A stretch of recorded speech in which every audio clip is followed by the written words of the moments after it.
Good evening. Welcome, everybody. I am Terry Kay of the Jewish Grandparents Network. Thank you so much for joining us tonight. We are so excited to welcome Adrian Kalikow, who will help guide us in our relationships with our adult children, the parents of our grandchildren. First, a big thank you to Zoe Fleischer and Sarah Reed, who are helping us facilitate tonight. You'll see Zoe will share links and put some information in chat. Talking about chat, if you have a question, please write it in the chat box or raise your virtual hand. We will pause for questions throughout. Adrian's going to present short pieces and then pause and allow us an opportunity for conversation. And we would love to hear your voice. Now, may I turn the mic over to our cherished friend and board member, Lisa Brill, who will introduce our presenter. Lisa is an active philanthropist and is vice chair of the Brill Family Charitable Trust. She's a longtime board member of the JCC Association, chair of the JCC Maccabi Games, and past president and trustee of the Marcus JCC in Atlanta. Lisa's greatest joy, she says, is being grandma, that's the name to her 2 grandchildren. Over to you, Lisa. Thank you so much. Thanks, Terry. You're always so gracious. And truly, it is such a pleasure and a privilege for me to be here tonight representing Jewish Grandparents Network. And most importantly, to introduce our presenter tonight. I have a lot to learn. So I will keep this brief and let's get on with it. Adrian Kalikow is a Parent Coaching Institute certified parent coach and has worked with young children and their parents for over 40 years. Adrian has a private parent coaching practice in which she helps individuals, couples, and groups deal with their parenting challenges and move toward a better place in their parent-child relationships. She is the parent of 3 grown children, grandmother to 5 children. That's so exciting. And I, in particular, having 2 adult boys in their late 40s and 2 unbelievably wonderful daughters-in-law and 2 really special grandchildren, I can't wait to put this all together and hear from you and learn how to be part of the conversation even better. So Adrian, thank you for being here and take it away. Thank you so much, Lisa. It is really such a pleasure to be here tonight with all of you. I just want to remind you that I really do want to hear your voices. So the way we're going to do this is I'm going to present for a little while, and then we'll take about a 5-minute break for questions and comments, and then we will, I'll continue and we'll do the same again. So please, if you have any questions, put them in the chat or raise your hand so we will know when the time comes that you are waiting to do that. As a parent coach, part of my work has been facilitating parent groups for the last 20 years or so. I believe there's never been a group where the topic of grandparents hasn't come up for discussion. The themes have ranged from gratitude for having involved, helpful grandparents to frustration and even anger over what was perceived as interference and lack of trust, to sadness over grandparents' lack of involvement with their grandchildren, to grief over the absence of grandparents who were no longer alive or capable of participating in their family's life. Possibly the most disturbing story was one a mom shared, who said that she felt the need to make 2 separate birthday parties for her child because the 2 sets of grandparents refused to be in the same room at the same time. The role of grandparents is definitely on the mind of parents. When I was given the opportunity to present a webinar for the Jewish Grandparents Network, I decided there was no better way to honor the needs of both the parents with whom I work and the grandparents who share the role I'm now navigating in my life so happily, than to allow parents a platform for sharing the messages they would most like to share with their children's grandparents. In this effort, I sent a simple survey to over 100 parents, asking them the question, if you were free to be completely honest, what is the one message you would most like to share with your children's grandparents? The respondents included parents of babies, toddlers, elementary school children, tweens, and teens. The honesty, thoughtfulness, and respect in which the responses were presented was heartwarming and enlightening. It's my goal tonight to honor your children and their peers by sharing what they would most like to share with you. What do our children need from us as they navigate their parenting and we navigate our role as grandparents? Before I get to the meat of the presentation, I'd love for you to take a moment to ponder a question, and if you desire, put the answer in the chat. Please choose one of your adult children who is now a parent. When you think of that child as a parent, what is the first word or two that comes to your mind to describe them? So just take a moment and think about your child who is now a parent and consider what you think their most striking quality to you is. I'm seeing proud, devoted, loving, committed, patient, thoughtful, protective, engaged, guidance. You think that your child is amazing, that they're overwhelmed and stressed and overstructured and involved.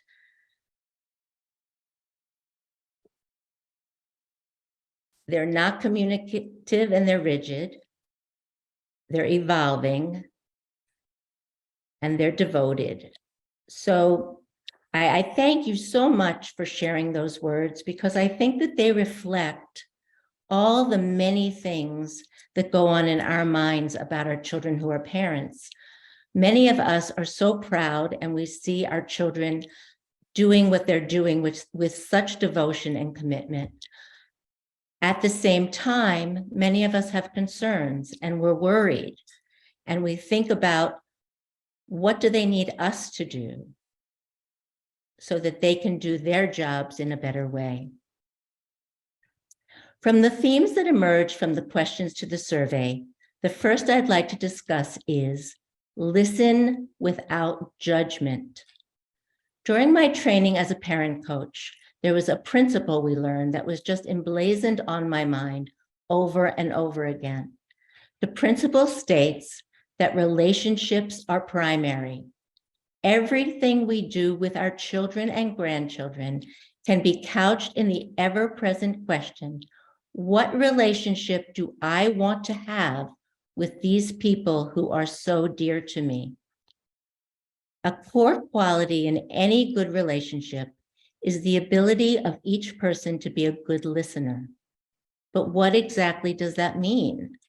One fact that was pointed out to me years ago that I always remember, and it instructs me, is that the word listen has the same letters in it as the word silent. This stands as a reminder to us in our interactions with our adult children. When they speak to us, they want us to truly hear what they're saying without judgment, preaching, or opinions. Among the responses I received were such comments as, unsolicited advice is frustrating, and hold back your opinions unless you are asked. Our children want to be able to speak to us, even vent to us, without our having the need to step in with what we might see as wisdom, but they see as interference. If they ask, then please answer. If they don't ask, then please remain lovingly silent. On this theme, a few other comments were, if we have concerns, please don't shrug them off and say we don't have anything to worry about. We know our children better than anyone. And I often feel like my parenting style is being judged by my children's grandparents. And possibly it was best said by a mom who stated, "I appreciate the non-judgmental feedback and advice I am given as a parent, as opposed to the I would do X or advice with the sense that this is the right way to do something." So remember, listen silently, no judgment, and no advice unless it's asked for. I'm going to move on to a second theme that came up, which was, it's our turn. Trust us. Most of the time, when I speak with grandparents, they talk about how much better this job is than being a parent was. And they make the joke that if they would have known that this job was so much fun, they would have done it first. I'm sure you've heard the same. But I have a confession to make. I am not one of those grandparents. I loved being a parent. I feel it was the highlight of my life's work. It was harder than any other job, but more rewarding than any other as well. While I truly treasure my relationships with my grown children and the in-law children they have brought into my life, I miss being a parent of growing children. However, I realize it's not my turn now. I had my turn. I tried my best. I did a lot right, and I'm sure I did a lot wrong. Now it's my children's turn to raise the next generation. They have their own way, and in some ways, their way is like mine, and in others, it's nothing like mine. And they have brought co-parents to the picture who were not raised by me and have different ideas about what it means to be a good parent.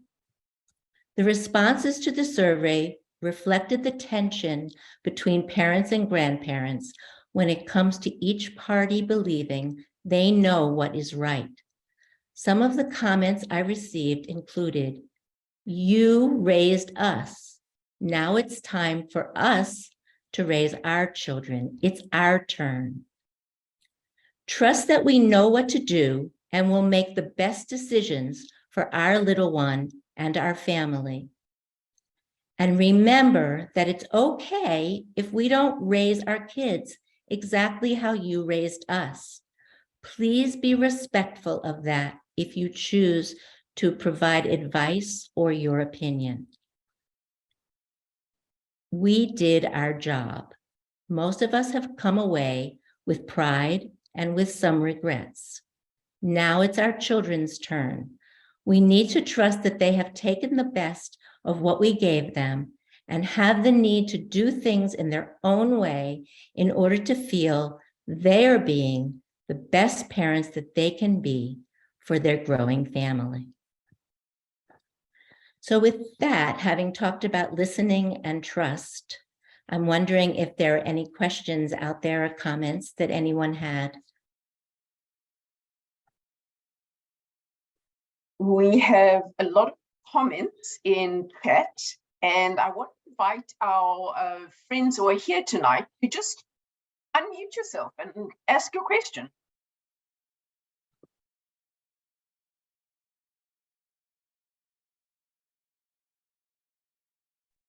I'll start. Thank you. Go ahead. Who's speaking? My name's Deborah. I understand what you're saying and agree with it as far as when about or not asking about advice with the grandchildren. What happens when we as grandparents or actually parents feel we want to put the input into their life, not what's going on or how they're parenting, but out to our adult children? Do we keep quiet then also? Can you give me an example of what you mean without Let's say giving it's something about their career or whether they're going to buy a house or this one versus that. Is it time to buy a new car? And they ask, but they really don't necessarily want the answer, something like that. Okay. I think that the same principle stands throughout their life, they are moving ahead now. They want us to be there behind them. They want us supporting them, but they don't want us to be telling them what to do. I believe the best way to approach it is with questions. You can say, I know you've had that car for a really long time. Are you thinking of getting a new one? And if they say no, then the answer is no, but you at least plant that idea in their mind. Or if you're concerned because let's say they seem unhappy with a job that they're doing, then I think it is absolutely right to step up and say, I'm concerned because you seem unhappy lately. How are things going at work?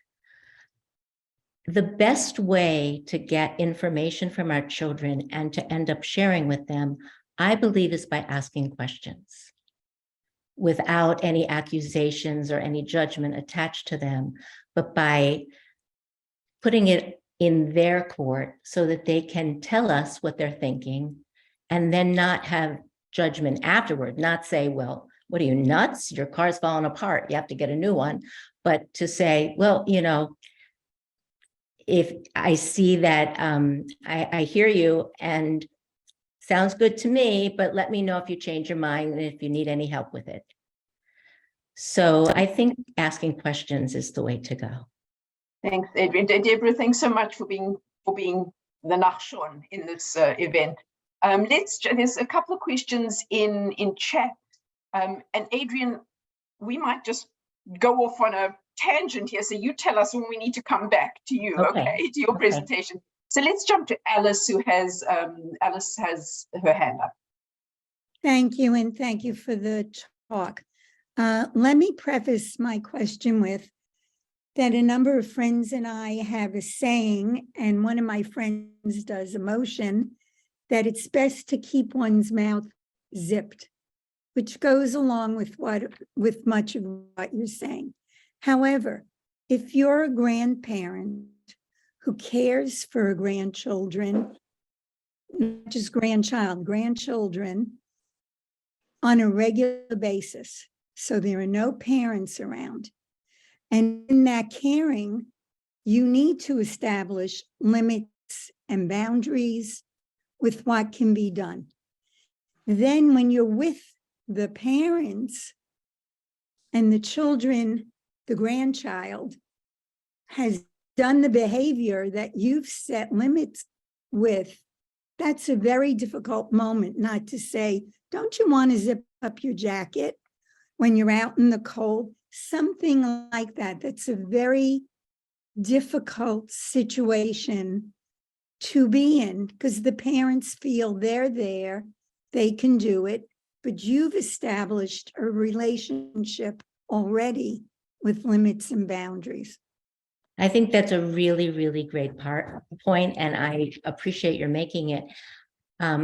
When we are given a lot of caregiving responsibility for our grandchildren, it's truly our right and our obligation, I think, to set limits for them and to have them understand where we come from, as long as we are respectful. Like if the parents have shared with us something that they absolutely feel, we need to stick with that. But in general, we have our own relationship, and the only way we can have a true relationship with our grandchildren is for us to be genuine, authentic, and honestly who we are. When we step into their turf, though, and it's their home, I believe that it's time to defer to them. And if you would tell a child to zip up their jacket, but mom is okay with them going outside without the jacket at all, I do believe we have to button our lips at that time and not step in, because I think often it's harder than we imagine for parents to turn their children over so much and to know that so much of the parenting is turned over to another authority figure in their children's lives. And when they have them, they need to feel confident in knowing that they are the ones in charge. So that's where I come from on that. I think we're going to continue, but we will come back after a couple more, after we talk about a couple more themes, and we'll take a few more questions. But thank you so much for those really, really thoughtful remarks and different ways of thinking about things, which I am so glad you brought up. So far we heard that parents want us to listen and they want us to trust them. The next theme is that they want our respect.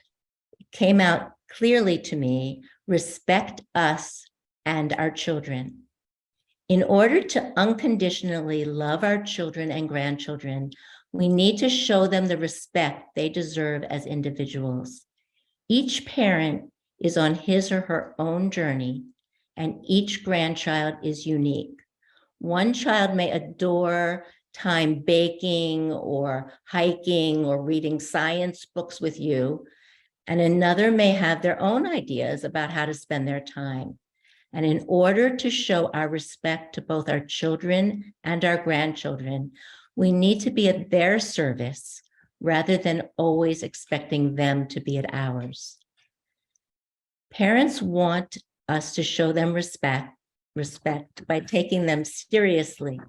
One parent said, be respectful of parameters set by parents. If they say, let her cry 10 minutes before getting her from the crib, let her cry 10 minutes before getting her. If they say they can't come to a family reunion that's a flight away, say you understand.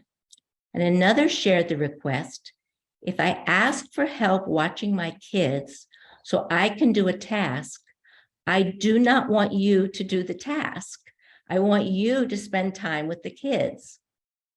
One parent put it succinctly by stating, it's important to respect each other's autonomy as parents, even while supporting and guiding us with your own life lessons and experiences as parents.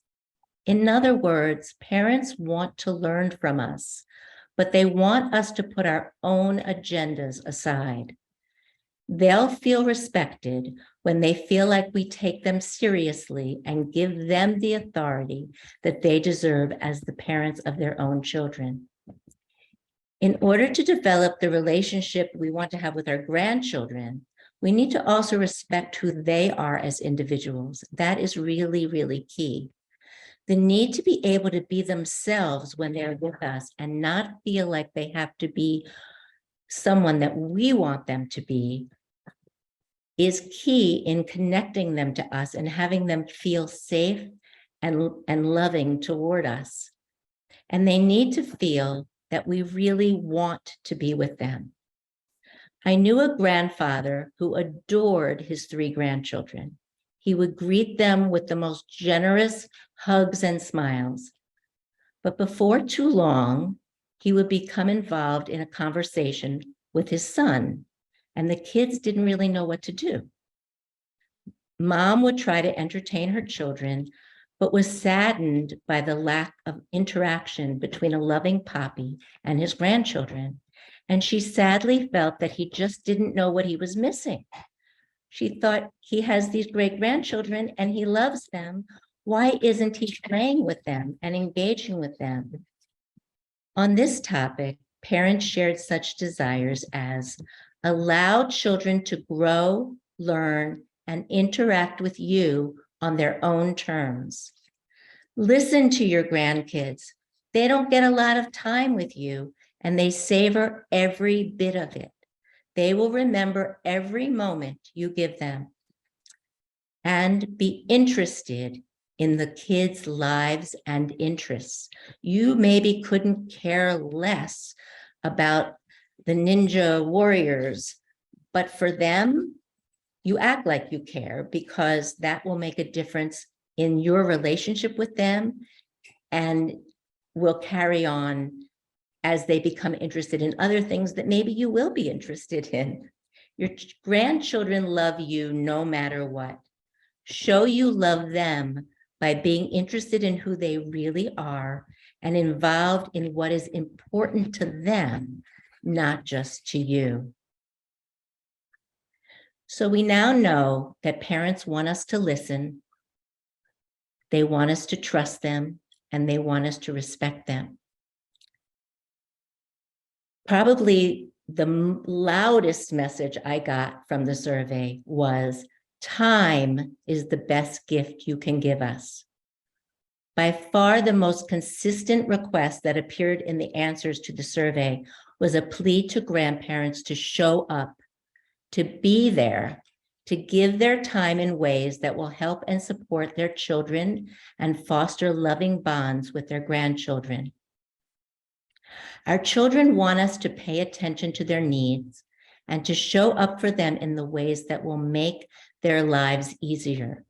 They also value what we have to give their children, and they want us to take the opportunity to do so.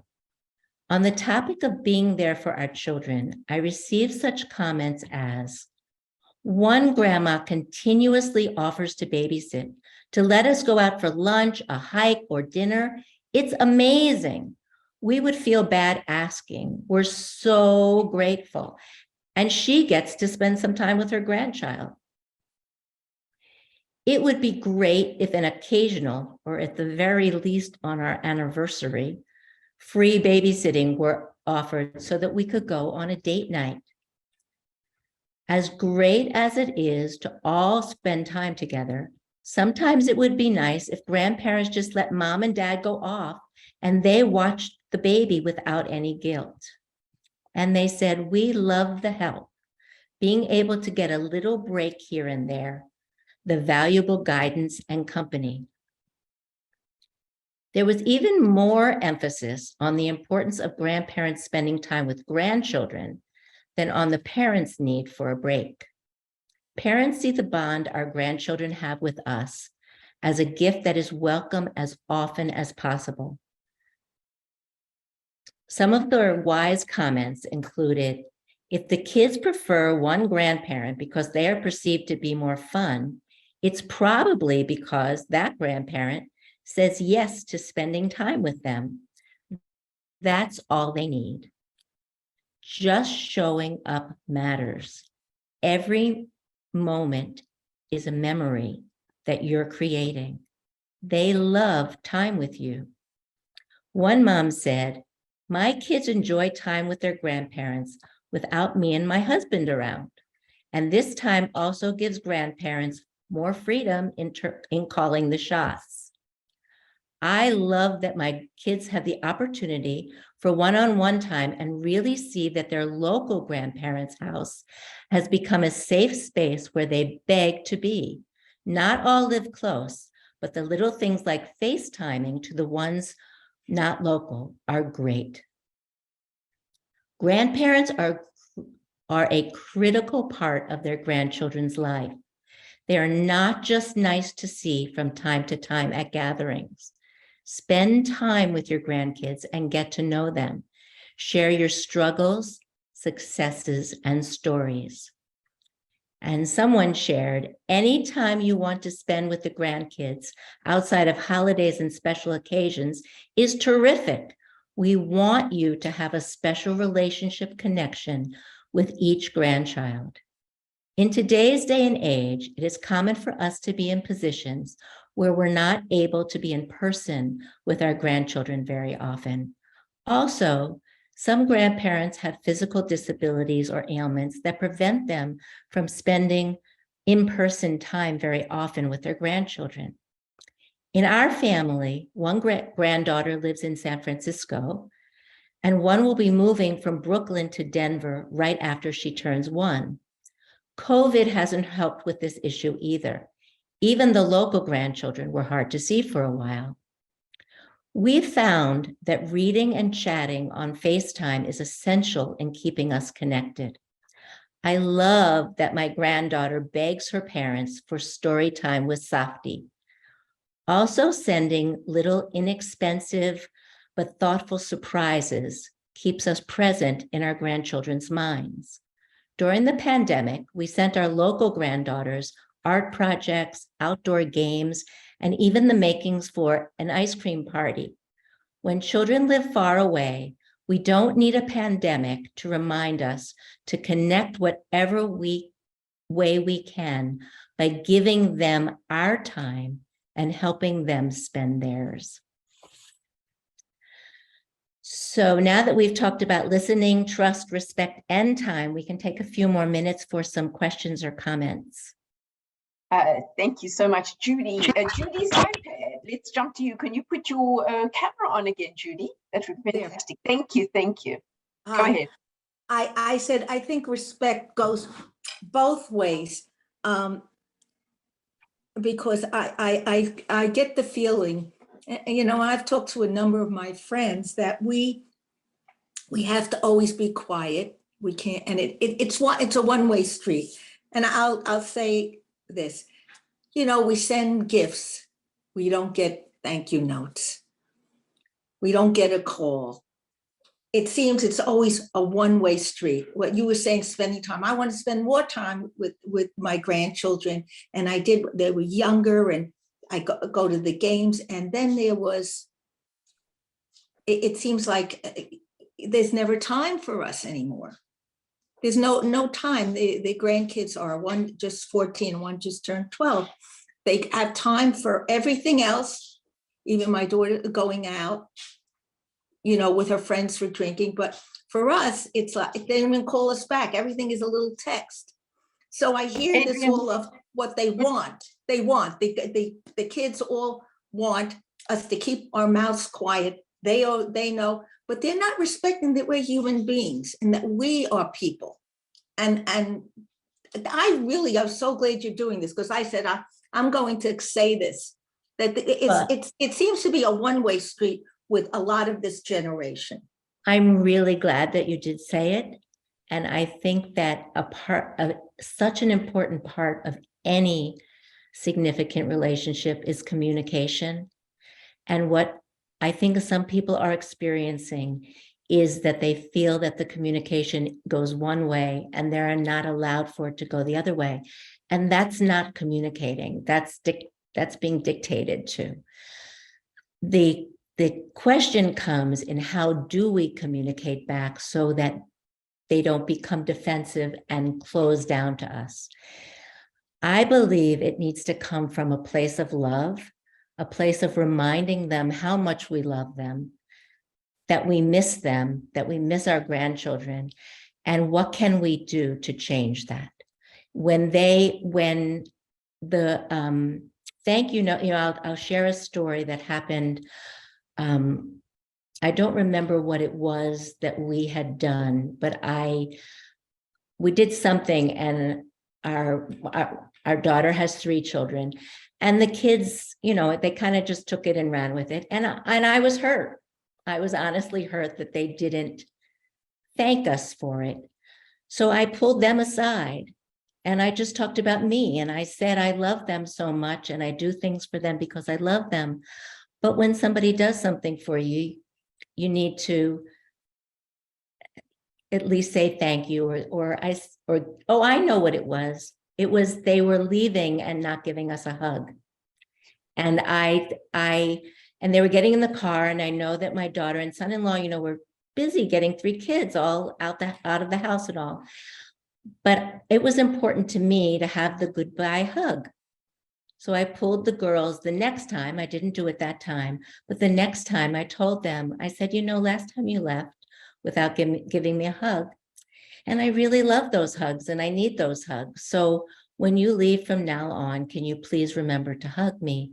And they haven't forgotten since, and we laugh, and it's a special part of our connection. And I think that the same is true in our communication with our children. When something's not happening that we need to happen, if we don't speak up in some way, the resentment builds, and then at some point we might say something that we don't want to say. So I think it's important to couch our comments in our love for our children and letting them know how much they matter to us, and that something is going on right now that's not working. And so what can we do to change it? Thank you, Adrian. I think we've got a ton of questions. I'm just going to go in order. Ellen and Dan have very patiently, they wrote in chat, if you could briefly, very briefly address what happens, how we should respond when our children feel they have to manage us as well as their own children. In other words, the role reversal that comes before we're actually ready for it. Oh, so they're taking care of, the children act like they need to be taking care of grandma and grandpa before grandma and grandpa have any desire to be taken care of. I think that's what I'm hearing. I think that once again, you can say something like, you guys have your hands full with kids right now, and we're really okay.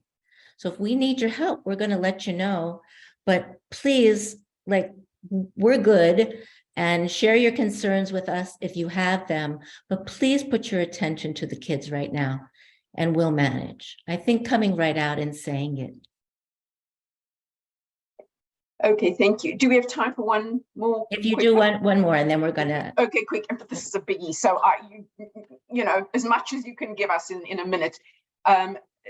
We have a question in chat. What happens if our children don't want any questions or refuse to discuss anything? In other words, no communication occurs. That's painful. It's really painful. And I really feel for anyone who is experiencing that. I think sometimes kids, if you give them time, they might give you that to start with. But if you give them time and approach them in the right way, that they might open the door. I think that once again, I feel that all of these communications need to start with the words, I love you. And because I love you, this is bothering me a lot. And you might not want to talk about it, but I need to say this. And you say what you need to say, and they might shut you down. Sometimes it can be useful if this comes naturally to you and you keep your negative emotions out of it, if you write to them. A letter can be a dangerous thing if you let everything that's inside you out. But if you're thoughtful and you write to them what you're thinking, sometimes that gives them some time to look and see what you have said and think about it. But I think most of all, it has to be couched in love and saying, I love you. This relationship is really important to me and it's not going well. And I would like to know and talk about what we can do to fix it. Thank you, Adrian. Thank you. So I hope that's helpful. I know that that's a very painful position to be in. Thank you once again for those thoughtful comments and questions. And we're going to return to our themes for a bit. We'll review and say that we know that parents want us to listen. They want us to trust them, to respect them, and to give them time. Another theme that emerged was to put yourself in our shoes, they said. Our children know that we were once parents of young children, but they sometimes believe that we've lost any memory of those times. Before we make demands of them or criticize what they're doing, they want us to put ourselves in their shoes, to try to remember and imagine what it's like to live the lives they are living right now. They ask that you do what you would have wanted someone to do for you, even if you didn't get that yourself. I can remember just wishing someone would come and watch the kids for a little while so I could simply be by myself for a change and refresh. I knew I would be a better mom if I got a little break. Can we as grandparents put aside our opinions and our needs and try to remember what it felt like to be a young parent trying to juggle all the demands that were on us? I believe one parent spoke for many when she said, please try to remember what life was like when your kids were little and be patient with us. Know that if we don't immediately answer your call or call you right back or can't make it down to New Jersey to visit next week or whatever else, it's just because we are truly just crazy busy, not just with our lives, but with our kids' lives too. We love you. I know that we sometimes look and we say that priorities are a little different than we would like them to be, and that we would like family to be higher on the priority than the soccer or the art or the birthday parties or any of the other things that the kids are doing. Parents are living in the world they're living, and they are trying their best to juggle it all, and having us kind of breathing down their backs and saying, you know, why can't you come? Why can't you be here? That's really adding pressure to them. So if we can take a little time to pause and try to remember what it was like to be overwhelmed by the demands of parenthood, we might be in a better position to be who our children need us to be. So they want us to listen and trust and respect and give them time. They want us to have empathy for them and understand what they're going through. They also want us to know that times have changed. This goes back to the judgment piece that we talked about earlier. Parents are living in a time that is different from when we were raising them. Guidelines, products, and even worries are different. Cell phones and social media play a role we never could have imagined. We never had to negotiate a pandemic with children being home full-time for many months. The political climate in our country has changed dramatically. The war raging in Ukraine is a scary, scary threat for our children. They need us to acknowledge and adapt to their need to do things differently than we did. They are trying to do the best they can and need us to appreciate their efforts rather than talk about the good old days when we knew just what to do. Parents shared such comments as, present-day guidelines for sleeping, feeding, and learning are different. We accept them as parents and hope that you embrace and follow them as well as grandparents. Things are different now. It doesn't mean that the way we were raised was wrong or bad. Times have changed, and doing things differently doesn't mean we don't appreciate all that was done for us or the way in which it was done. But everyone has to find their own style and ways of working. Don't pressure your kids about when milestones should be reached with their kids in areas like potty training, crawling, and speaking. You are not the expert on our child, they said. Our children also don't want us to take it personally when they choose to follow a different path than we would have chosen. They want us to realize that it's not about us, but about their need to figure out how to do things their way. One parent went as far as to say, grandparents are a blessing, but can be overwhelming at times. And another one shared, there's nothing wrong with you. My child is just really attached to me right now. Our children want us to realize when enough is enough, when we need to step back and honor their way. They want us to remember when our own children were going through separation issues or facing other challenges, and honor the need to allow time and space for them to navigate the issues without showing our disappointment or hurt. The last thing that we should want to do is to give our children a harder time than they're already having. When we criticize or make them feel we are being hurt by their actions or decisions that actually have nothing to do with us, we are adding to their burden instead of lessening it. I know that's the last thing that I ever want to do in this precious relationship with my children. So I think that if before I do the concluding theme that came out of the survey, if we have some more questions, that would be wonderful. Let's thank you, Adrian. And Laurie, you've been waiting so patiently, as have, looks to me like 49 other people. So would you like to present your question, Laurie.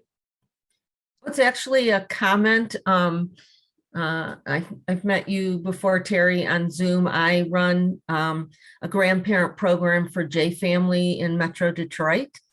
And these are the issues that our grandparents are bringing to our group as well.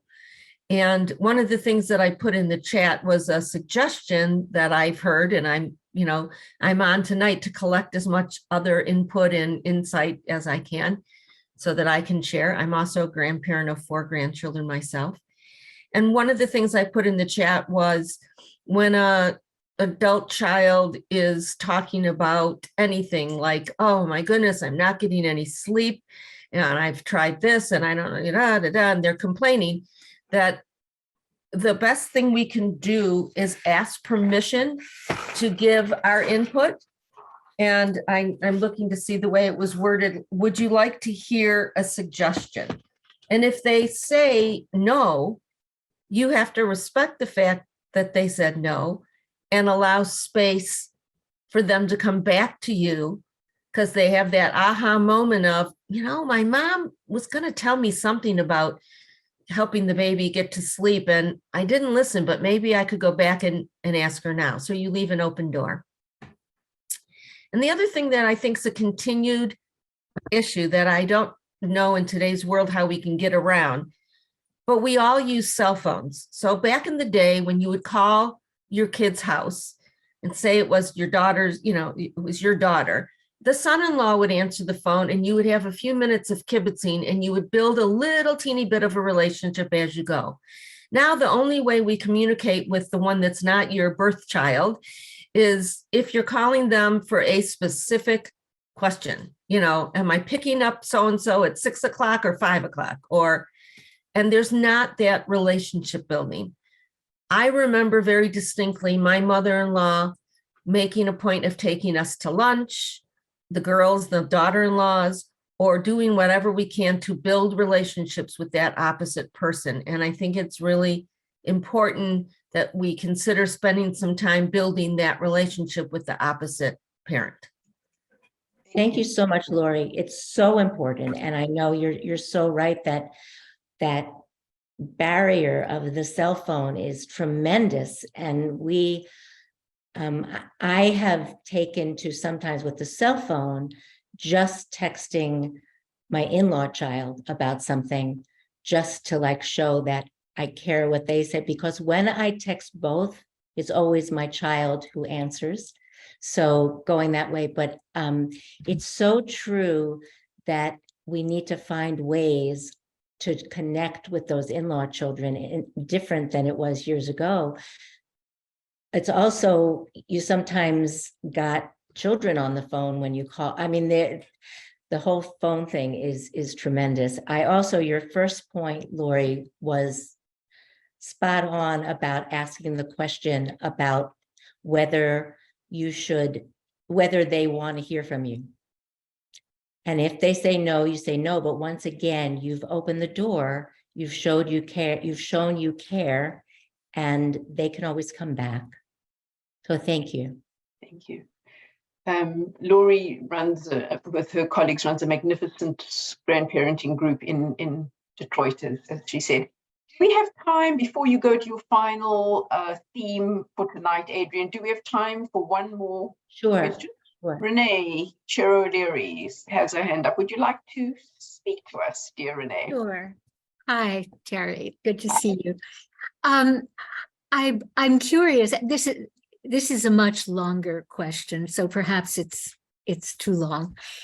I wonder about people experiencing religious differences in practice among families where the grandchild is affected in some way. For example, will they or won't they have a bar mitzvah? And it's a very difficult thing because spiritual life is so particular. And so even if everybody comes to the Seder, everybody does what families do. But in the end of making that kind of a choice for a child, you cannot push. But I'm curious, any thoughts you might have? Renee, I'm so I'm glad on the one hand you brought it up. On the other hand, it is such a big topic. And I will share that as I was putting together my thoughts for tonight, I said, wow, we have the whole topic of, this is a Jewish grandparents network. We have the whole topic of children being raised in different religions, and how do we respect that while also sharing what we have. And I said, that's a whole other talk. And so I did not include that, but I think that just in very short, it comes down once again to respect, to always being appreciative of the decisions that our children have made. Asking a question, and you can ask a question, have you thought about whether Johnny's going to have a bar mitzvah?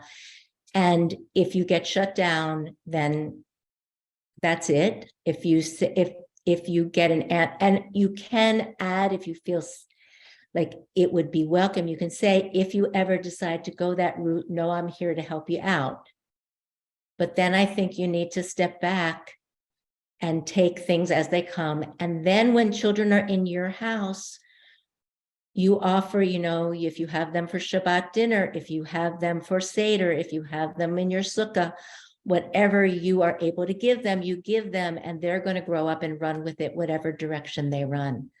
But when those big decisions really belong to our children. So thank you. So Terry, I think you're talking, but you're muted, but. Thank you. We have 8 minutes left. So I'm gonna continue. And I just want to say several people have asked for your contact information. I just want to let all our friends know that I will be sending out a follow-up email tomorrow with the recording and various other information, and we will include how to contact Adrian in that email. Thank you. Thank you. So finally, the last theme that came out really strongly was we love and appreciate you. The bottom line is that our children love us. They want us to be proud of them, and they want us to accept their decisions and believe what they're doing is the best that they can do. They want us to be proud of them, and they want us to be proud of our grandchildren and to be proud of the job they're doing with our grandchildren. They love when we show up without judgment and with an attitude of acceptance and generosity. They remind us of what they need when they say such things as, your home-cooked meals are always welcome. Thank you. If you want an easy way to be helpful, cook. Your help is so valuable. I think anyone with interested grandparents should be completely grateful, whether or not they are perfect. And finally, a parent summed up many parents' wishes with wisdom, insight, and appreciation. I feel very grateful to have 2 sets of grandparents who are active participants in their grandchildren's lives.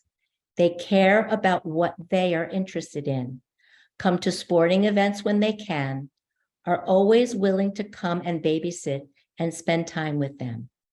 I am grateful for this, and so are my kids. It's a win-win-win. Win for my kids to have a relationship with their grandparents. A win for the grandparents to spend quality time and really get to know their grandchildren. And a win for the parents to have some time to be better parents. Our children love us and they need us. They need us to step in and to know when to step out. They need us to appreciate the challenges they face without telling them how to fix them. They need us to share our time, stories, and love with their precious children on whatever terms work for their family. They need us to trust that they've got this. At the same time, they need us to show our pride in the work they are doing. Just as when they were smaller, they need us to believe in them so that they can believe in themselves. I always am telling parents of younger children that in order for a child to believe in themselves, you need to show you believe in them. And that doesn't stop. Our grown children who act so grown up and separate from us still want our approval. They want to know we're proud of them and that we believe in them being able to do it. And then they can believe in their own ability. In summation, I'm going to share my screen for an overview of the 7 main themes. And I wish that, I'm sorry, I wish that I could have shared everything that every parent shared with me. I'm ever grateful for their wisdom and willingness to open up their minds and hearts on this topic. I mean, the parents' answers were amazing. But just in summation, the first theme was listen without judgment. And we have to just remember that listen equals silent, and we keep our mouths shut when we can. But once again, going to when we were talking earlier, if we need to say something, doing it gently and doing it with questions more than with unsolicited advice. Next, it's our turn, trust us. Our children want us to know that they know we did our work and they want to be trusted to do theirs. Respect us and our children. Our children want themselves and their children to be seen as individuals and not for us to have some picture and some box that they need to fit in. They need to know that we accept them as they are and that we are happy to be with them as they are. And talking about happy to be with them, time is the best gift you can give us, they said. We